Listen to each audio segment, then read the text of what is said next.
ఈ దినాన్ని గురు పౌర్ణమి అని అన్నారు. ఎందుకన్నారు? ఆషాఢ పౌర్ణమి కూడా అని కూడా పిలుస్తారు ఈ దినాన్ని. ఈ గురు పౌర్ణమి కేవలం ఆషాఢ పౌర్ణమి మాత్రమేనా? ఇది వ్యవహారానికి సంబంధించినటువంటి విషయం. దీనికి అనేకమైనటువంటి అర్థాలను చెప్పారు పెద్దలు. వ్యాసతోని మాని అన్నారు. వ్యాసులు మహర్షులు వారు.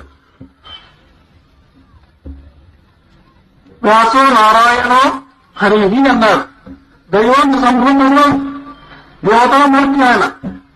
వేదములను విభజించినాడు, పురాణములను రాసినాడు. అటువంటి మహనీయుణ్ణి జగద్గురువు అన్నారు. ఆయన పేరుని ఈరోజు గురు పౌర్ణమి అని పిలువబడింది. ఈ వ్యాసుడు ఎవరు? అరుంధతికి మనుమడమడిగిన. అరుంధతి వశిష్ఠులకు శివుడు జన్మించాడు. శక్తి అదృశ్యంతులకు పరాశర జన్మించాడు. పరాశరుడు సత్యవతీలకు కృష్ణ ద్వైపాయనుడు జన్మించాడు.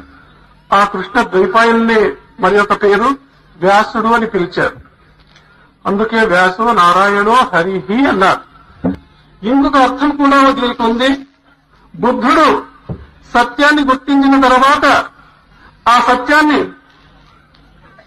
ప్రచారం చేసే నిమిత్తమై నలుగురు శిష్యులకు ఉపదేశం చేసిన పరమ పవిత్రమైనటువంటి దినం ఇది.